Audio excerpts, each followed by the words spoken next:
Coucou, c'est Romois.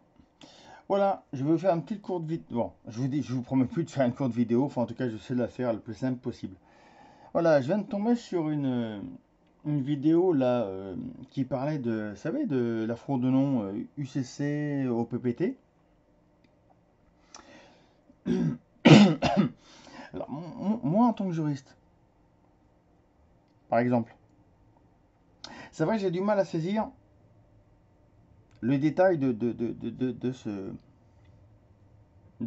truc-là, quoi. Mais le fond de ce truc, si vous voulez, l'utilité enfin la pertinence de cette chose-là, de cette UCC ou OPTT, effectivement, ça me parle. C'est-à-dire qu'en réalité, comment finalement, c'est comment finalement revenir finalement à retrouver une certaine indépendance finalement. On pourrait dire que, je vais formuler ça sous forme de question. Comment retrouver notre souveraineté nationale? Comment redevenir indépendant au niveau d'un système financier? Ou comment, par exemple, entre autres choses, trouver notre autonomie alimentaire ou redevenir autonome en énergie, par exemple? Euh, voilà, ça pourrait être déjà ça le cadre. Et effectivement, cet UCC me paraît important et surtout très très intéressant à creuser parce qu'effectivement, alors je vous ai mis justement cet acte juridique pour illustrer justement l'UCC parce qu'en fin de compte, l'UCC ça concerne tout ce qui est le droit de la mer, on va dire. Hein. Vous savez, le droit de la mer. Alors moi, j'ai pas encore tout compris, mais je dirais que ça vaut le coup de creuser ça, effectivement, pour pas se laisser avoir. Maintenant, la démarche de, comment dirais-je, de ce monsieur-là, attendez, je vais vous montrer le truc. Hop, attendez, hop, hop, hop, hop, hop. La démarche de ce monsieur-là. Attendez, je vais revenir. Non, je vais faire comme ça. Attendez, hop. Non, c'est pas ça. Voilà. Je vais revenir en arrière. La démarche du monsieur là, qui s'appelle. Attendez. Est-ce que c'est passé? Donc la première sommation Facebook. Moi, je l'ai fait parce que j'avais plus. Ben, finalement, effectivement, bref, je vais vous montrer. Alors attendez. On va essayer de trouver ça. Voilà. Voilà, je reviens en arrière. Voilà, voilà. Voilà. C'est un petit peu un clin d'œil à ce monsieur-là qui faisait une vidéo très très intéressante. Voilà, j'espère que vous la voyez. Voilà, je dirais que finalement les arguments qu'il pose sont extrêmement pertinents. Euh, C'est-à-dire que en réalité, c'est vrai que pourquoi affronter l'État quand on va faire des manifestations? Pourquoi aller affronter l'État? Alors que moi, ce que je disais souvent, c'était de faire un pas de côté, c'est-à-dire ignorer l'État. Et pour ignorer l'État, il faut encore faut-il pouvoir s'en servir, comme il se sert de nous, c'est-à-dire faire essayer de faire des réserves de bouffe, enfin, c'est-à-dire, euh, comme un peu comme les militaires, quand ils vont en zone de conflit, ils ont des réserves de bouffe, ils ont des réserves de carburant, ils ont des pièces de rechange pour leur matériel et leurs armes, ils ont les munitions, enfin, ils ont tout. Et bien pour nous, si on arrivait à penser à la manière UCC, ou un peu à la manière d'une certaine résilience, ou pour dire une certaine autonomie, on va dire aussi un peu comme ce que pensent, comme ce que font un peu les groupes survivalistes par exemple, qui finalement c'est acquérir les compétences nécessaires pour pouvoir se débrouiller en cas de gros merdier. Et bien effectivement, la réflexion qu'a eu Scribe Christoporus, effectivement, me paraissent extrêmement importantes. Et pour illustrer son propos, je vous dirais, moi, il y aurait plusieurs livres que je vous conseillerais de lire. Alors, effectivement, on va me dire, ouais, mais on n'a plus le temps de lire, etc. C'est ce que me disait un des intervenants dans le direct qu'on avait fait avec Chrysalide. Mais effectivement, à un moment donné, je dirais qu'il y a un minimum syndical pour pouvoir prétendre à justement redevenir à une certaine autonomie. Donc, pour connaître notre ennemi et savoir quel chemin prendre, il faut déjà le connaître. Donc, voilà. Donc, je vous montre un ouvrage qui est très important. à ce niveau-là. Voilà, donc voilà, l'auteur est là-haut, hein, voilà, voilà, ça c'est important. Donc ça fait partie des ouvrages à connaître. Parce qu'effectivement, ça permet justement d'analyser le système et voilà, de comprendre comment est-ce qu'on s'est fait manipuler, enfin là pour le coup, depuis très très longtemps. Voilà, regardez, voilà. Donc Neuroesclave décrit les mécanismes du conditionnement utilisés au cours de l'histoire, du plagiat religieux à la propagande politique. Alors, plagiat religieux, c'est un peu les fausses religions qui ont été mises en place, hein, voilà, par différents moyens utilisés, hein. Alors, dans les peuples anciens, effectivement, on arrivait plus à manipuler les peuples parce qu'effectivement, ils n'avaient pas les connaissances et il n'y avait pas non plus Internet. Donc, on pouvait leur faire croire un petit peu n'importe quoi. Voilà, donc la propagande politique, je dirais que c'est même pas la peine de développer parce qu'on sait exactement comment ça se passe aujourd'hui, hein, voilà, avec le marketing, hein, la publicité et le contrôle électromagnétique. Donc ça, voilà, tout est là, hein. En gros, voilà. Et donc, connaître au moins de manière schématique et assez résumée toutes ces manipulations nous permettent de pouvoir nous soustraire à cette manipulation. Et donc, alors, voilà, ce que je veux dire, c'est sur les manipulations du comportement par les champs électromagnétiques, il faut savoir que malheureusement, on n'a pas de bol parce que c'est effectivement vrai, ça existe, hein. D'ailleurs, je vous conseille l'ouvrage de Daniel Desprez bon, connaît bien le sujet, hein. Voilà, voilà, ça c'est le tome 1. Voilà, voilà, voilà. Vous voyez? Et le mec, il est assez, il est très très costaud au niveau technologie. Il fait partie des, si vous voulez, des chercheurs, enfin, voilà, pas des chercheurs, mais des experts, mais des experts, si vous voulez, qui sont indomptables. C'est-à-dire que, voilà, il a toujours été à l'encontre de la bien-pensance. C'est-à-dire quand il y avait un truc qui n'allait pas, par exemple au niveau de EDF, il n'y a pas de problème. Il a toujours été dans la critique, mais constructive. Et quand il est arrivé d'aller en procédure face à EDF, par exemple, aujourd'hui on l'appelle Enedis, et bien chaque fois Enedis a perdu. Voilà. Donc ça, faut vraiment, ça aussi c'est un ouvrage qui est pas mal. Voilà. Et ce que je veux dire par là, donc ça c'est le tome 1. Je vous montre rapidement le tome 2, parce que ça je vais faire vite, hein, voilà. Aujourd'hui on va essayer de faire ça très très vite. Parce qu'après, autrement, les vidéos pour les communiquer et les télécharger, c'est vraiment ça prend vraiment la peau du cul, quoi. C'est très long. C'est pour ça que j'essaie d'en faire le minimum. Voilà. Donc, m'en voulez pas, hein, je vous promets, je m'améliore au fur et à mesure. Mais au départ, c'est un peu comme ça, un peu brouillon. Mais bon, c'est quand même du brouillon et a priori, c'est quand même apprécié parce qu'au moins là, on voit le concrètement. On voit concrètement ce que je veux. Voilà ce que je propose. Enfin, ce que je propose. Que j'essaie d'expliquer, on va dire plutôt. Alors, euh, il y a, faut comprendre aussi au niveau manipulation médiatique, euh, on a été manipulé, mais enfin, on a été manipulé, ça fait plus de 60 ans, enfin, en tout cas pour ceux d'entre nous qui sont nés dans ces années-là. Et effectivement, l'ingénierie sociale, elle est euh, elle est très vicieuse. Je vais vous dire pourquoi. Parce qu'effectivement, elle met en œuvre beaucoup. Alors moi, je ne savais pas ce que c'était, et puis j'avais un peu du mal avec ce concept-là d'acteur de crise. Effectivement, j'étais souvent en désaccord avec Chrysalide, parce que je trouvais que quand il évoquait le sujet dans ses vidéos, il était vraiment, enfin, c'était un goujat, quoi. Il n'y avait pas de problème, quoi. C'était, voilà, on pouvait pas, c'était impossible d'entendre ce qu'il disait parce que c'était tout le temps il était en train de gueuler, etc. Donc j'étais voilà, j'étais carrément hermétique à ce qu'il disait. Et puis bon, très récemment, j'ai fait un direct avec lui et je l'ai trouvé vraiment. Enfin, je dirais que bon, déjà je comprends mieux le pourquoi du comment de sa colère. On va dire que moi, quand j'étais plus jeune, c'était ce qui m'était arrivé aussi. Mais effectivement, par contre, il a changé. C'est-à-dire qu'il a compris que, enfin, indirectement, il a compris que les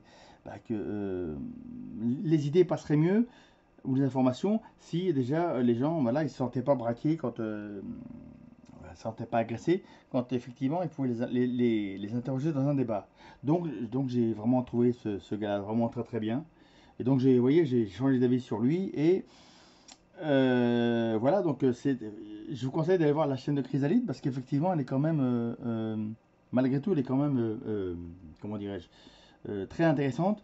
La seule chose que je pourrais quand même lui conseiller, c'est que même si des fois, Chrysalide, j'ai vu encore des vidéos récentes que tu as fait là sur le Castaner.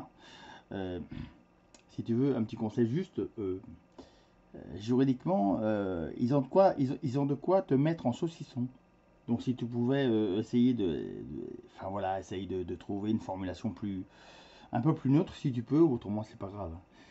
Mais ça serait, voilà, ça serait un peu dommage parce que actuellement comme le système va pas fort, euh, voilà, ils seraient prêts à tout pour, voilà, pour que faire fermer les bouches quoi. Enfin bref, donc le système nous manipule. Et c'est effectivement vrai, entre les journalistes qui à la fois nous racontent du vrai et puis parfois aussi du faux, puis les politiques ils se font des guéguerres entre eux, alors parfois c'est vrai, mais souvent c'est faux. Alors je vous conseille un bouquin là-dessus qui est extrêmement éclairant. Voilà, ça s'appelle Les agents de l'économie. Voilà. Et regardez bien, ça faut vraiment le lire, ça c'est un truc. Ça va vous expliquer concrètement toute cette manipulation. Voilà, les agents de l'économie. Patron, banquier, journaliste, consultant, élu, écoutez bien, rivaux et complices. Donc en d'autres termes, ça veut dire quoi? Ça veut dire que ça valide tout ce qui a été dit sur les acteurs de crise, sur le fait que les élus, à la fois, on va dire, ce sont de très bons comédiens, parce qu'en réalité, voilà, ils sont chargés justement de faire passer la pilule, alors d'une manière ou d'une autre, hein, sur tel ou tel sujet, à la fois par les médias, mainstream, par les différents consultants qui peuvent voilà, aller nous vendre un petit peu leur camelote. Mais voilà. Et c'est très très intéressant de le savoir, justement pour ne plus rentrer dans le truc. Voilà. Regardez, ça aussi, c'est les détails du bouquin, hein. Voilà, pardon. Voilà, ceux qui voudront un peu se le procurer. Je dirais que c'est bien. Dire plus on sait, moins on se fait avoir, honnêtement, hein.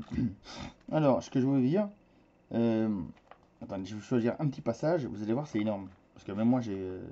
Voilà, regardez dans un chapitre qui s'appelle La réalité du travail de fabrication de l'information.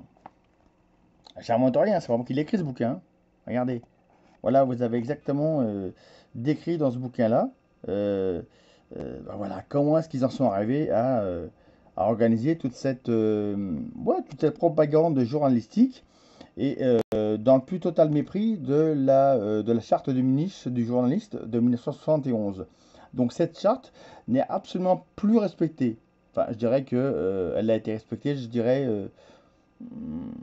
enfin de mes souvenirs, je dirais que jusqu'en les années 80, 85, après ça a commencé un peu à déconner, me semble-t-il. Après, je peux me tromper, hein, je n'ai pas la science infuse. Mais bon, voilà quoi. Donc ça, quand un journaliste, il y a aussi un autre intervenant qui est extrêmement intéressant, je vous le conseille vraiment de regarder, c'est Wilson Sirius des Gilets jaunes constituants du 91. Pareil, lui aussi, il dénonce aussi la même chose à peu près que plus ou moins chacun d'entre nous, et courage à lui, franchement, un grand big up, c'est qu'il a réussi quand même à aller se pointer devant les loges francs-maçons sur Paris et il a réussi à interviewer je crois 3 4 francs-maçons voire 5 plus ou moins à l'aise d'ailleurs par rapport aux questions qui leur étaient posées mais voilà c'est un truc c'est un culot quoi et c'est vrai qu'il serait très intéressant de pouvoir effectuer alors pour le coup dans le système actuel dans lequel on est, mais ça peut poser une difficulté d'effectuer des recours juridiques si on a les éléments suffisants pour pouvoir argumenter et prouver ce que l'on dénonce. Mais puisque ces gens-là, ces élites-là, sont un petit peu dépendantes des lois de la mer, c'est-à-dire qu'en réalité, les Bilderberg, tout ça, tous ces gens-là se revendiquent eux-mêmes des lois de la mer. Et c'est Julian Gann qui l'avait découvert dans un des documents que je lui ai transmis, dans un des documents des meetings de Bilderberg. Et effectivement, ils en parlaient ouvertement. Donc, ça attendrait à valider l'existence de cette fraude ou non, quoi, et de UCC, et OPPT. Mais ça veut dire aussi une chose, que peut-être que des recours juridiques pourraient se faire euh, à l'encontre de ces personnes-là si le demandeur, c'est-à-dire le requérant à l'action, était lui aussi sous la loi de l'UCC et l'OPPTT. En gros, la loi de la mer. Donc peut-être que là, il y aurait un rétablissement d'équilibre entre le demandeur et le mis en cause, c'est-à-dire le mis en cause un ministre ou le Bilderberg, et peut-être qu'il y aurait un recours juridique possible. Enfin bref, voilà, voilà. Regardez, encore un truc. Regardez, fabrication de la croyance. Des problèmes sociaux perturbateurs. On pourrait dire, ça me fait penser un petit peu aux agents de crise. Mais bon, c'est pas grave. Hein. Regardez, la fabrique de la croyance. Vous voyez un peu le machin? Donc tout ça, honnêtement, il faut creuser les gars, parce qu'effectivement, il y a beaucoup de merdier. Et donc, cette société-là dans laquelle on vit, elle nous fabrique une certaine, voilà, elle nous fabrique des histoires pour nous formater les esprits. Et à ce niveau-là, je vous conseille encore, c'est la soirée bouquin aujourd'hui, hein, faut pas vous inquiéter. Et voilà, voilà, voilà, voilà. Regardez, de Christian Salmon, voilà, la machine à formater, à fabriquer des histoires et à formater des esprits. Recommande, c'est dégueulasse ce qu'il y a dedans. D'ailleurs, c'est pas le top, mais c'est très détaillé, ce qui est intéressant. Voilà. Pardon, excusez-moi. Vous allez voir, je m'améliore au fur et à mesure. Hein. Voilà, voilà, voilà. Mets un peu le machin. Voilà. Regardez la partie qui est ici. C'est un incroyable hold-up sur l'imagination des humains. Regardez. Les rouages, voilà, il dévoile ici l'auteur, les rouages d'une machine à raconter qui remplace le raisonnement rationnel. Oui, parce qu'en même temps, bien plus efficace que toutes les ingénieries orwelliennes de la société totalitaire. Ce nouvel ordre narratif va au-delà de la création d'une neuve langue médiatique, voilà, engluant la pensée.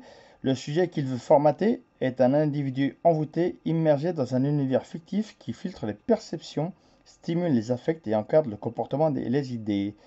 Alors, le raisonnement rationnel.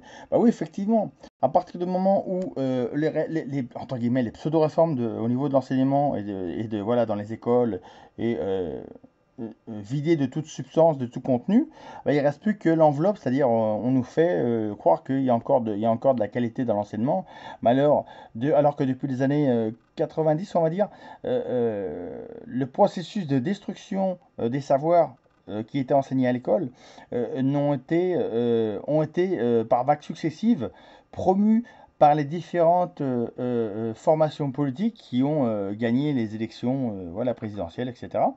Donc effectivement, il y a de quoi être dégoûté et furax. Mais par contre, le savoir, ça nous permet justement de rester objectif et de continuer à ne pas nous faire avoir. Voilà, voilà. Donc, qu'est-ce que je pourrais dire de plus sur cette partie? Attends, je regarde, parce qu'il y a peut-être quelque chose. Oui, la novlangue. Bah, c'est pareil, la novlangue. Là, actuellement, avec les nouvelles lois qui essayent de passer sur les fake news, hein, bah, on essaye on essaye de nous inculquer dans nos esprits une certaine, comment dirais-je, une certaine auto-censure. C'est-à-dire que dès qu'on commence à dire quelque chose et on voit que ça risque de faire des vagues au niveau médiatique, bon, on va essayer d'arriver à nous faire notre propre autocensure. Alors bon, effectivement, ça c'est pas top non plus. Hein. Mais bon, voilà, bref. Ça c'était pour dire ça. Mais donc, et pour finir, parce qu'effectivement, après, je ne fais pas non plus une revue de bouquin, mais quand il dit, à un moment donné, je crois, je vais vous redire ça, mais quand il dit, quand il parle de, attendez, Et qu'on utilise cette énergie différemment. Bon, c'est pas grave, c'est pas grave, c'est pas grave. On va y arriver plus tard. Dedans, il disait aussi que voilà, il fallait pas trop non plus. Enfin voilà, il y avait la foi. Enfin par rapport donc, il y avait la foi par rapport ah, je sais plus comment est-ce qu'il a dit ça. Voilà, la foi par rapport non. Voilà, il fallait redonner il fallait se focaliser non plus sur la technologie qui va nous perdre, hein, parce qu'effectivement ça va nous remplacer, mais il fallait justement repenser justement à la science, à la vraie science, et pas et pas la technologie, finalement, n'est que l'expression de notre paresse à vouloir prendre des décisions. Et donc, à ce sujet-là, je vous conseille la lecture d'un excellent bouquin, pour le coup, que j'ai découvert aussi très très tard, hein. Mais bon, il vaut mieux tard que jamais, hein. Comme ça, je dirais que quand le moment sera venu de partir, je dirais loin, et parce que chacun de nous sommes plus ou moins, dès qu'on est, on sait qu'à un moment donné, on va mourir. Donc, effectivement, connaître cet excellent bouquin, le bluff technologique, je dirais que tout est dit là-dedans. Alors, regardez quand même, il est épais, hein. C'est ça qui est. Il y a 750 pages, donc il faut être courageux, mais ça vaut le coup. Et voilà ce qu'il disait. C'est une synthèse, hein. Presque 1000 pages, c'est une synthèse. Écoutez, c'est une sacrée pavé. Alors, dans cet ouvrage de synthèse de la réflexion consacrée par Jacques Ellul à la technique, l'auteur s'attache à démystifier les discours sur le changement technologique qui fleurissent dans notre société. Écrit avant l'explosion informatique et communicationnelle des années 80, il anticipe l'arrivée des utopies, il anticipe l'arrivée, les utopies et les idées. C'est vrai qu'aujourd'hui, on est en train l'Occident est en train de vouloir se débarrasser de toute cette technologie parce qu'on dit merde, on en a marre, c'est trop, il y en a trop, quoi, c'est bon, ça ne sert plus à rien. Et bizarrement, oui, ça s'appelle la décroissance, hein. Aujourd'hui, on essaie de nous dire que voilà, on a tellement été gavé de ces merdes que on essaie de faire de la décroissance. Et le paradoxe, c'est que les sociétés justement qui n'ont jamais eu ça, elles essayent d'aller vers cette technologie. C'est-à-dire que les sociétés chinoises, toutes les sociétés plus ou moins primitives essayent d'aller sur cette... on va dire qu'elles se font avoir dans le sens où elles vont enfin avoir accès à cette technologie, alors que nous, on essaie justement de s'en débarrasser. C'est un paradoxe. Mais voilà.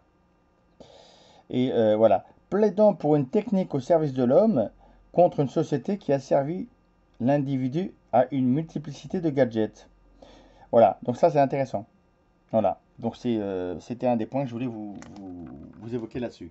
Donc en gros, il serait temps voilà, qu'on revienne à l'essentiel et surtout qu'on évite de se faire avoir avec toutes ces gadgets technologiques parce que c'est bien les gadgets, mais c'est comme tout. C'est qu'à un moment donné, quand on mange trop, on dégueule. Mais quand il y a trop de technologique, finalement, ça sert à quoi? Je veux dire, l'iPhone 5, après il y a le 6, 7, 8, après il y aura le 42, machin, mais à un moment donné, quelle est l'utilité? Je veux dire, un téléphone, ça doit rester un téléphone, ça sert à téléphoner, hein. Normalement, on ne doit pas s'en servir pour faire de la photo. Enfin bon, c'est comme ça, par hasard. Alors, c'est pas mal. Mais si vous utilisez un téléphone, il faut savoir un truc, c'est que vous risquez, attendez, je vais vous le montrer, c'est que vous risquez de vous faire avoir dans le sens que les données qui sont prises dans votre téléphone, je vais vous montrer dans ma vidéo, hein, voilà, regardez là-dedans. Voilà, dans cette sommation que j'ai fait adresser à Facebook, et bien très bientôt à Google, YouTube, disons que, voilà, parce que les téléphones portables, enfin ceux qu'on a aujourd'hui, hein, plutôt, pas les anciens, donc si vous pouvez trouver des anciens téléphones qui sont un petit peu, on va dire, ça paraît un peu ça paraît un peu être des dinosaures, on va dire, hein, au niveau technologique, effectivement. Mais ça a l'avantage. L'avantage, c'est quoi? L'avantage de ces technologies, c'est justement, attendez, je n'avais plus. l'avantage de ces technologies, c'est justement de pouvoir vous pister sans que vous le sachiez. Et c'est pour ça que moi, dedans, j'avais marqué quand même, il fallait qu'on se protège des données, nos données personnelles, hein, contre le marketing et le profilage. Donc, parce qu'il y a énormément de moyens de vous surveiller. Enfin, allez voir le détail de cette vidéo, hein. Bon, elle fait 2h35, c'est vrai, effectivement, mais bon, je me suis fait plaisir. Et puis, voilà, c'était important de le savoir. Mais C'est-à-dire que les applications, il y a tellement d'applications qui peuvent rentrer par à l'intermédiaire de votre téléphone, mais au visage. Vous cliquez sur un bouton, vous cliquez sur un push-button Facebook, ça peut avoir accès à vos données de vos contacts, qui ne sont même pas au courant d'ailleurs. Ça peut rentrer aussi par ce biais-là dans vos écrans de télévision, si jamais ils sont connectés à Internet. Donc c'est un flicage permanent. Donc c'est pour ça que je vous dis honnêtement, la technologie c'est bien, mais franchement, à un moment donné, il faut arrêter, quoi. Il faut arrêter ce délire. Enfin voilà, c'était pour vous dire cela. Et voilà, quoi, hein. Après, chacun fait comme il veut, hein. Voilà, voilà, voilà. Bref, mais écoutez, j'espère que cette petite mise en bouche, je dirais que ça vous intéressera. Et parce qu'effectivement, c'était le but, c'était voilà, c'était qu'on comprenne qu'effectivement oui, notre destin, on va dire ça comme ça, bah ça nous appartient et c'est à nous de décider ce qui est bon pour nous. Voilà. Euh, ce n'est pas, comment dirais-je, ce n'est pas à des gens, à des gadgets, euh, comment dirais-je, ce n'est pas à des politiques de décider pour nous, et encore moins à une construction artificielle qui s'appelle l'Union européenne de décider, voilà, enfin, tout ce que l'on subit actuellement, c'est parce que indirectement, on cautionne indirectement. C'est-à-dire que comme on ne se, comme on ne dit pas non, bah, il y a plein de biais hein, qu'on peut utiliser au niveau juridique dans ce monde actuel qui permettent quand même de se défendre. Il faudrait quand même les utiliser. Voilà, alors je vous montre encore un truc. Voilà, ça c'est un bouquin que je vous conseille à lire. Enfin un bouquin, oui, on peut dire ça comme ça. C'est un bel ouvrage. Voilà, moi j'ai découvert ça. Et il n'est jamais trop tard. C'est Sénèque, les stoïciens. Et là-dedans j'ai découvert un truc. C'est en lisant ce bouquin, bah, c'est simple, en lisant déjà les deux premiers, la vie heureuse et la brièveté de la vie, c'est étonnant. Quand je le lis, ça a été écrit du temps de, voilà, du temps de, je dirais, à l'époque de Platon, tout ça. Et ben, c'est pas. En 2019, vous le lisez, et curieusement, je vous dis honnêtement, curieusement, bah, on se dirait bah, que c'est très actuel. C'est ça qui est énorme, ça. Que les mecs, ils ont écrit ça bah, à l'époque de, justement, à l'époque, on n'était même pas là, quoi. À l'époque de Platon, tout ça. Et c'est énorme. C'est comme si ce texte-là était vraiment très très très actuel. Voilà. Alors je vais essayer d'en faire un petit passage, de vous lire un petit passage. Mais tout petit, hein. Attends.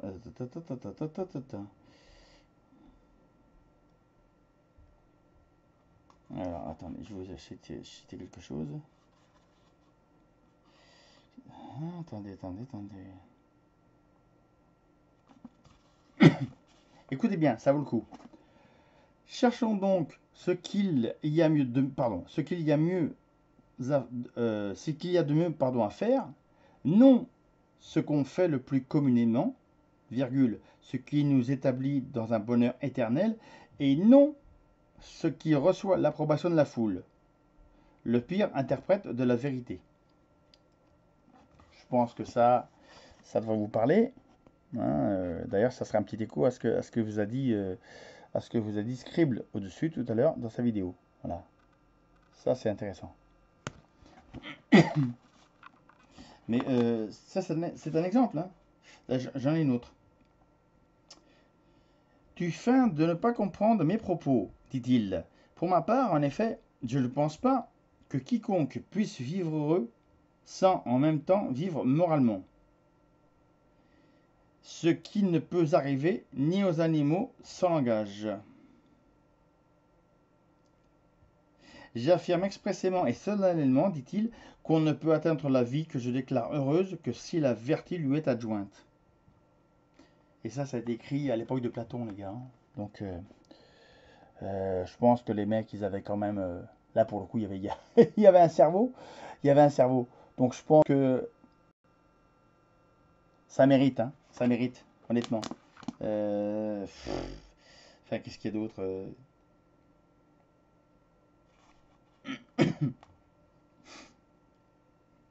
Écoutez bien. Ah, moi, voilà. Moi, je vais vous donner, je vais vous donner la citation, enfin, je vais la montrer. Voilà. On devient grand, bon par la privation. Voilà, ça, c'est moi qui ai marqué ça en note hein, sur le truc. Voilà. Alors, la phrase qui est concernée par ça, c'est livrer la vertu, le meilleur de tous les biens, comme servante au plaisir, c'est le fait d'une âme qui n'est capable de contenir rien de grand. Que la vertu aille à la première, qu'elle porte les étendards, nous n'en aurons pas moins le plaisir, nous nous en serons les maîtres et les modérateurs. C'est énorme, c'est énorme. Mais ceux qui ont laissé les premières lignes au plaisir n'ont, eux, aucun des deux. C'est pas mal, hein, quand même. Regardez. Et ça a été écrit il y a longtemps, très très longtemps. Donc ça veut dire en gros que, on va résumer comme ça, mais effectivement, le plaisir pour le plaisir, ou la célébrité entre guillemets pour la célébrité, ou faire quelque chose juste pour faire quelque chose, ben, en gros, s'il n'y a pas, s'il n'y a pas de sincérité, s'il n'y a pas de réflexion profonde, s'il n'y a pas de foi, entre guillemets, s'il n'y a pas de... Voilà, si on n'est pas honnête dans ce qu'on fait, eh ben, en réalité, ça ne sert à rien, quoi. Parce qu'effectivement, l'effet recherché, euh, par exemple, si on veut, par exemple, être dans la foi, par exemple, hein, c'est parmi d'autres, hein, un exemple parmi d'autres. Effectivement, si on va être dans la foi, on dit ouais, voilà, moi je suis dans la foi, pas de problème. Mais qu'il n'y a pas le cheminement interne qui a été fait dans nos neurones, dans notre corps, à tous les niveaux, comme d'ailleurs il disait très très justement, comment il s'appelle, le scribe Christophorus, c'est-à-dire en gros ne plus manger de bouffe dégueulasse, ne plus boire de l'eau de merde, voilà, enfin voilà, c'est-à-dire on doit s'assainir de l'esprit aussi pour pouvoir justement entreprendre ce cheminement intérieur. Voilà, bref, eh ben écoutez, comme quoi rien n'est écrit, tout est encore à faire, et de toute façon, je vous dirais que indirectement, j'en suis convaincu que pour ce qui me concerne, après, chacun est libre par rapport à son chemin de penser la même chose, de croire ou de ne pas croire, il n'y a pas de problème. En tout cas, faites vos recherches par vous-même, ça c'est le plus important. Mais surtout, voilà, on ne lâche rien, hein, et surtout, voilà, ben, on y croit, et on y va, on fonce, on continue. Mais on essaye d'éviter de se faire éborgner, hein, voilà, ça sert plus à rien, quoi. Mais par contre, il y a des moyens de faire. Voilà. Ben, écoutez, j'espère que ça vous aura plu, et je vous dis à très bientôt, les amis. Ciao, ciao, ciao.